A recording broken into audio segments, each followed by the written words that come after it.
Welcome. I'm interested in mascots or character brand. Use this sort of channel, maybe a series of videos to study mascots and character brands and hopefully just learn something about them and share it with the world. I feel like there's sort of a moment right now that we're experiencing, and it's kind of been for the past couple years, where mascots and character brands have been popular in design and in graphic design. There's a lot of identities and companies that are adopting some version of a character for their brand, whether it be like a Duolingo or even a smaller cafe or shop. In any case, I take a lot of interest in this. My name's Adam. I'm an artist and designer, and mascots and character brands seem to be a space where they merge together. And so I want to explore that and I want to understand that more, and I think it's interesting. And so I'm going to dig into that more. And you can sort of see my study as I go through this, deep study, deep dive at my website, spiritworld.website, among other links. I just thought I would first begin with Counterprint.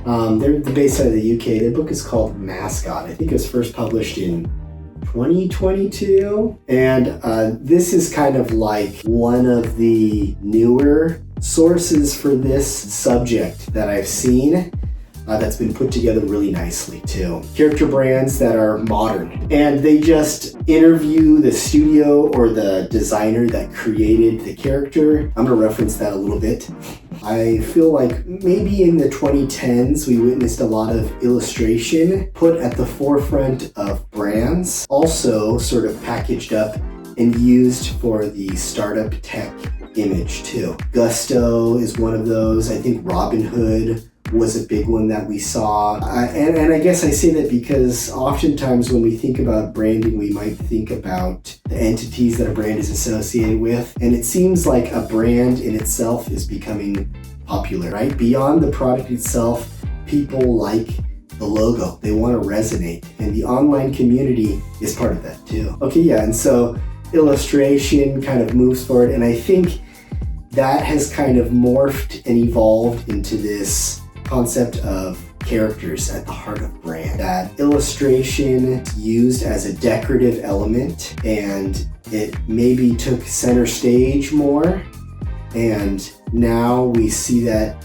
sort of encapsulated as a single character, right? And I think there's something to say about audiences reflecting on the brands that they interact with too. That is a mirror for them in their lives. And so why not take that brand and put eyeballs on it, and make it something that is relatable and kind of disarming and relative to the product being sold, And so I just want to dig into all of that and see what people do with it and how it works.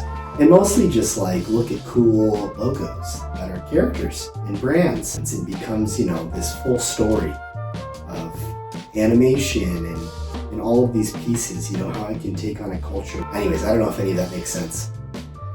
So I'll read a little bit from Mascot. A moment for the mascot. Designing an engaging and memorable mascot isn't easy, but once you get to grips with what makes a good mascot great, it certainly does get easier. Often the best place to start is to look back to those you remember fondly and try to decipher why it was that you fell in love with them in the first place.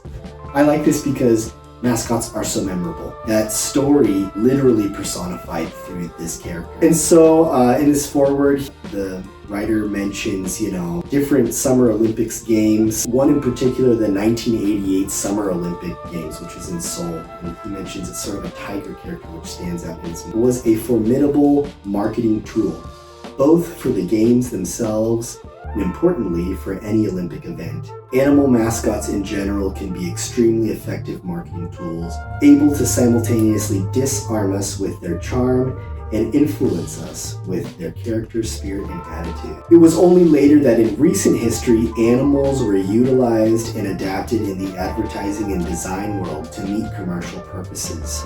From the latter half of the 20th century until now, the range and proliferation of brand names and iconography on clothing and sports goods, for example, has produced so many animal logos that it is difficult to imagine the world today without them. The Lacoste brand history comes from Rene Lacoste, who was named the alligator or the crocodile, and he ended up using that for his clothing line. And I feel like that logo is so iconic and so unique for that space too. Companies use characters as logos or mascots, whether in animal or human form, because they create a physical face for customers.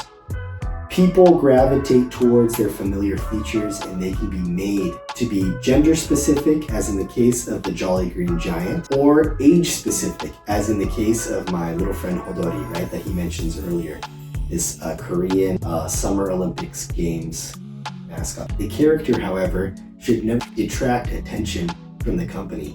Rather, if done well, a product or service of the company can be alluded to within the mascot as a statement of the company's purpose. How often is a character created and it has nothing to do with, the product that it's selling and that idea works? How often is it distracting, or how often does the character do something that ends up being out of touch? I think Ronald McDonald is kind of one of those. Clowns aren't what they used to be. I don't know if they ever were, but mascots often have an integrated thought process behind them, a storyline or motive for their existence. And the mascot can take on a variety of forms depending on the company they represent. Mascots often have an integrated thought process behind them.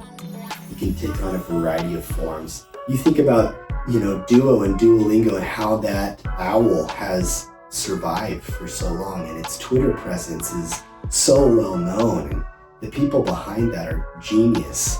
And if you use Duolingo, Duo is there, but all of the other characters sort of take more center stage in the learning and teaching process. Olympic mascots have been a key part of the game since 1968. They're tasked with giving concrete form to the Olympic spirit, spreading the values highlighted at each edition of the games, promoting the history and culture of the host city and giving the event a festive atmosphere. Waldy from 1972, Kobe from Barcelona 1992, Mirai Toa from Tokyo 2022 Olympics. That was a pretty big one. Yeah, and if you see these characters, they have such interesting shapes and features to them. There's so much, I think, symbolism about them, right? Some form of backlash towards mascots for global events has come to be expected. After all, we all have our favorites when we look back with nostalgia. However, I prefer to put a positive spin on it,